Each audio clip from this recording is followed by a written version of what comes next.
right, so here's your title. We are going to do trig. That means sine, cosine, tangent. And we're also going to do the other three, the reciprocal ones. So cosecant, secant, cotangent with any angle.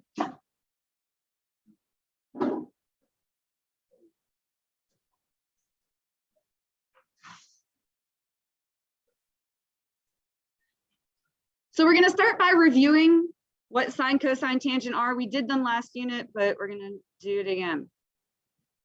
Here are your quadrants, 1, 2, 3, 4. Let's just draw an angle in quadrant 1 just for the sake of things being simple.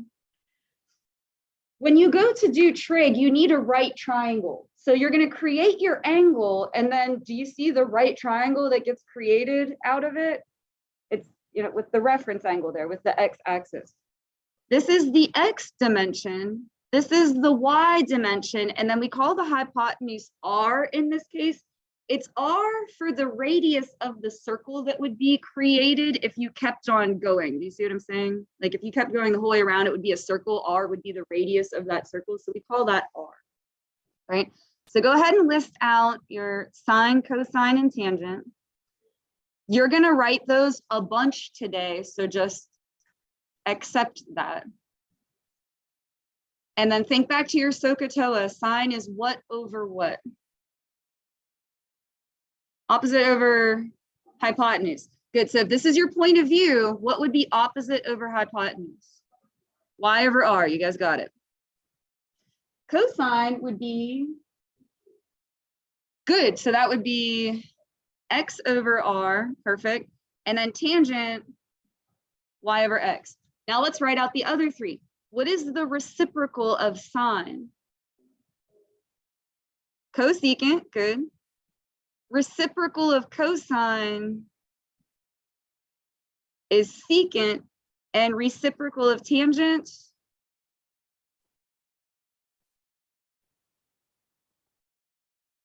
I think I heard somebody say it back there.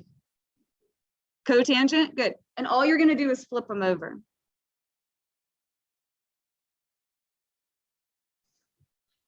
I don't necessarily like memorize these three. I just know the first three and then I can flip them over. Does that make sense? Like, don't try to memorize those as totally like 6 totally separate things. Just know these ones and then you can flip them. All right, now we're going to take a look at in what quadrants these are positive and negative. If you are in quadrant 1, x is positive and y is positive. You've gone to the right and then up. So they are all positive in quadrant 1. So in quadrant 1, they are all positive, all of them. Now, when we go to quadrant 2, all the points up here, we went to the left and then up. So x is negative, y is positive.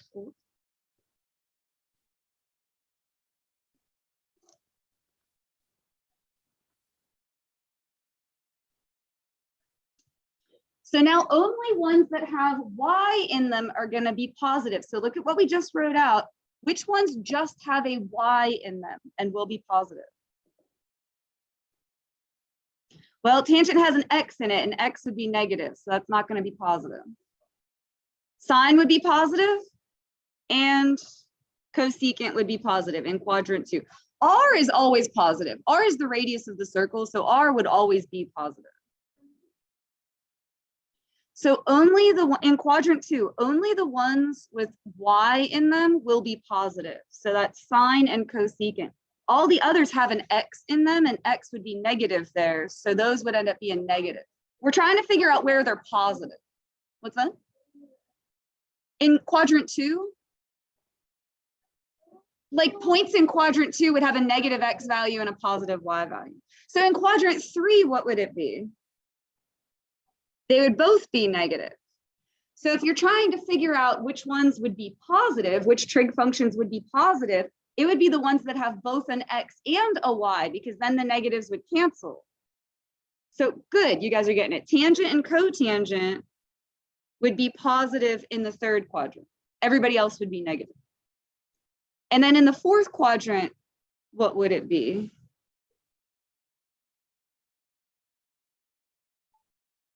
Positive x values, good.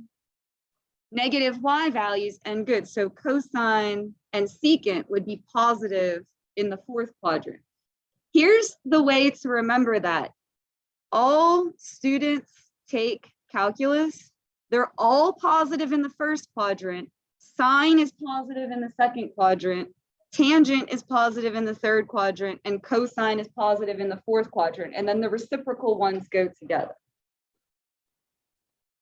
All right, so we're going to play the quadrant game. I'm just going to make up a few of these here. I'll write them down. You can if you want to, but we're going to see if you can figure out what quadrant we're in. So if sine is negative, and that's what this means, less than 0 means negative. If sine is negative and tangent is positive, greater than 0 means positive. If sine is negative and tangent is positive, what quadrant are we in?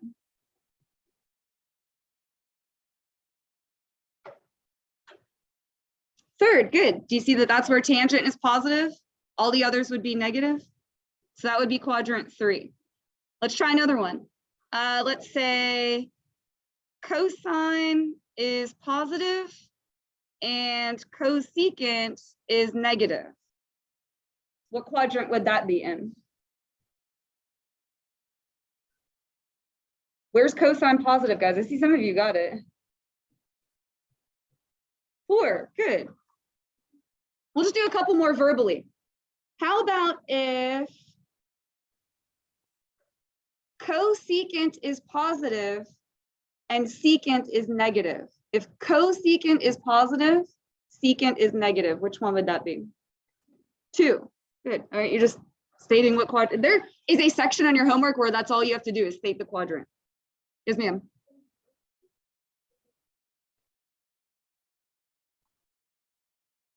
All right, number 1, tangent of theta is -4/7.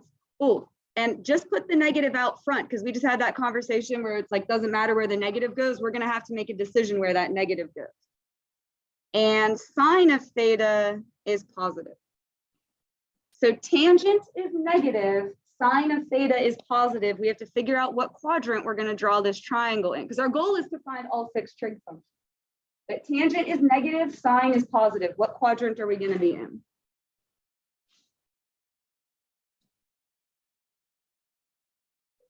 Guys, where is sine positive? 2. Like you guys are way overthinking it. Draw your triangle in quadrant 2. There's theta. We're never going to figure out what theta is. We're just going to figure out the trig function. Now here's what we have to go on. Forget the negative for just a second. Tangent is 4/7. Tangent is what over what? Opposite over adjacent. Good. So the 4 would go here. The 7 would go here. Which one gets the negative? Because we're in quadrant 2. So which one gets the negative? Good. Why the 7? Negative on X, positive on Y. How do I get R? Good. It'll be -7 squared plus 4 squared equals R squared. So what is that? 49 plus 16. So 60? No, 65. There we go. All right, you guys are fast.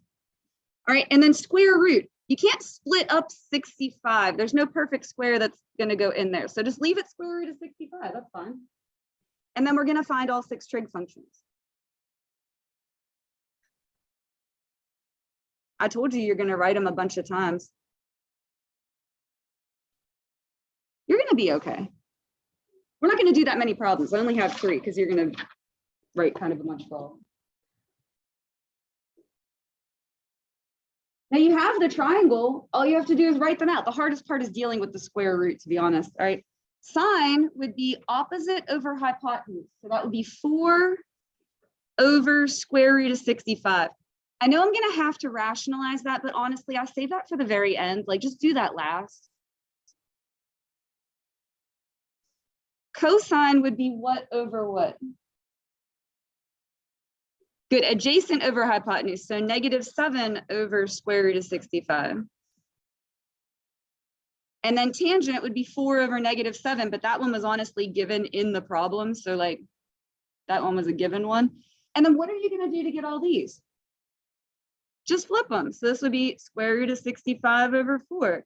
and this would be negative square root of 65 over 7, and this would be negative 7/4. That's what I usually do, is just find them all and then only fix the ones that you need to.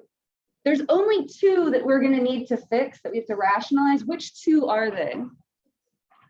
Yeah, like figure them all out first and then just go back and fix these. This would be 4 square root of 65 over 65. And this would be negative 7 square root of 65 over 65, which is a great answer. Don't discriminate. Like, that's just what it came out to.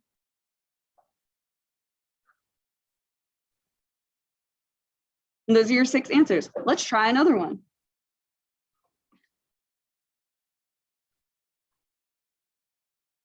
This time I'm going to give you a point.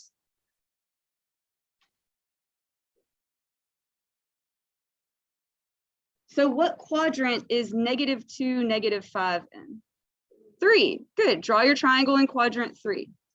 And it's always with the x-axis. Like that right angle should always be touching the x-axis, like a reference angle. Not like a reference angle, it is a reference angle. So the x is -2, the y is -5. How do we get r? Pythagorean theorem. So -2 squared plus -5 squared equals r squared. From here on out, the problem is exactly like what we just did. Not any different. You're just practicing it again.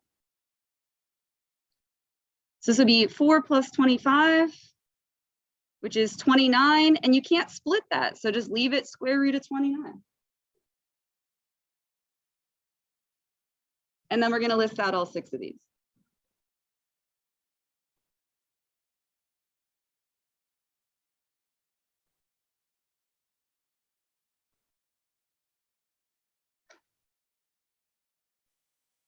Someone said one year I should make a stamp that has that on it. Like you could just stamp your paper with it, but then I'd have to pass around the stamp to everybody. And you can hate me now, but when I make you write it over and over again, then like you're going to be successful at it because you're going to have written it so many times. All right, sine would be opposite over hypotenuse. Here's your angle theta. So sine would be what over what? -5 over square root of 29. Perfect. I know I need to fix that, but just leave it for right now. Cosine would be what over what? Good. I know what you meant. I sometimes don't say square root either because it's a mouthful. I know what you mean. All right, and then tangent would be -5 over -2. The negatives would cancel, so 5.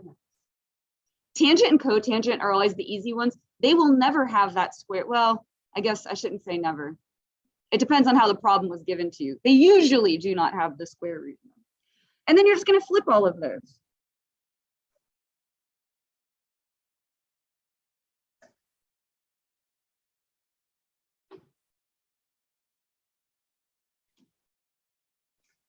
Which are the only 2 we need to fix? Sine and cosine. This will be -5 square root of 29 over 29, and this will be -2 square root of 29 over 29. We'll just do one more, because usually at this point everyone's like, Miss Cole, you've got it, leave us alone. The other way the problem can be given to you is with an equation instead of a point, and the only difference is you have to find the point yourself. That's it. So like in number 2, I gave you a point. This time it's an equation. You just have to find a point on that line yourself. And I'm telling you, x has to be positive.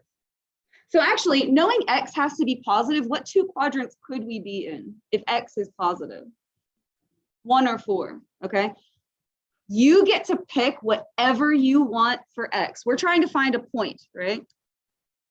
Because there's a 1/3 there, be clever about it. What do you want to pick for x? Well, 3 or 6, but you want to go with smaller numbers, right? So 3. If you pick 6, you will get the same answers, but you'll have a lot of like fraction reducing that has to happen. So it'll still work, but pick the smallest number. All right, now we have to figure out what y is. Well, plug in 3 for x. 3 times 1/3 is 1. That's why we picked it, because it worked out nice. 1 plus y equals 0. What would y have to be? -1. Perfect. Now it's exactly like question 2. What quadrant is this in? 4, draw it in quadrant 4. X is 3, Y is -1. Remember, your right angle has to touch the x-axis. That right angle needs to go against the x-axis. And then do Pythagorean theorem to get your R value.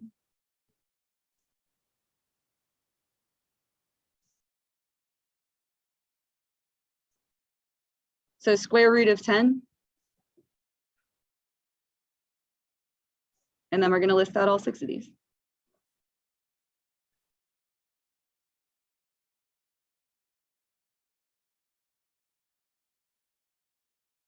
On your homework, they will only ask you for one of these, not all 6. And honestly, it tends to mess people up worse when they only get asked for one. Like, because you're used to doing all 6, right? Like you only get asked for one. So just be careful with that. Sometimes people will just write out all 6 and then just type in the one that they asked for, because sometimes that's easier. I'm just throwing that out there. All right, so sine would be what over what? Oh, there we go. Sine would be what over what? Good, -1 over square root of 10. No, we're gonna have to rationalize that. Well, hold on, I like to flip them first and then go back and fix it. So let me save it for the end. And then cosine would be 3 over square root of 10. And what would tangent be? -1/3, good. So if you flip this over, you would get square root of 10 over -1, which I would accept that, but it would just be negative square root of 10. This one would be square root of 10 over 3. And then if you flip -1/3, what do you get? -3, good. Now this one, when you rationalize that, you will get negative square root of 10 over 10. You can't cancel those 10s and get 1. Are you stop listening to me? I'm answering the question you were asking. You can't cancel these because 1's under a square root. This one would be 3, take 2. 3 square root of 10 over 10. Now, I'm not going to have us do another problem, but I want to have a real quick conversation about vocabulary because this does matter. The words opposite, reciprocal, and inverse mean 3 different things and are not interchangeable. And if you say them wrong, I am going to correct you because your thoughts and your words are linked. And if you say things correctly, you're going to think them correctly and then get the correct answer. An opposite means that you have negated something. So for example, if you have sine of theta and negative sine of theta, those would be opposites. You have negated what you had before. I'm using trig because that's what we're talking about. But for example, 7 and -7, those are opposites. You coming with me on this? A reciprocal is what we did here when we flipped them over. So that would be sine of theta and cosecant of theta. Those are reciprocals. You've flipped it. And an inverse, or I guess I should be writing that. For an opposite, you negate something. For a reciprocal, you flip it. And for an inverse, it's 2 functions that undo each other. So that would be sine of theta and inverse sine of theta. Another example of inverses would be a squared and a square root. Do you get what I'm saying? They would undo each other, or a cubed and a cube root, or an E and an ln. Do you remember E and ln? Like those are inverses. But I bring it up because people say sine and cosecant are opposite, and they're technically not. And I just want you to understand the difference is all.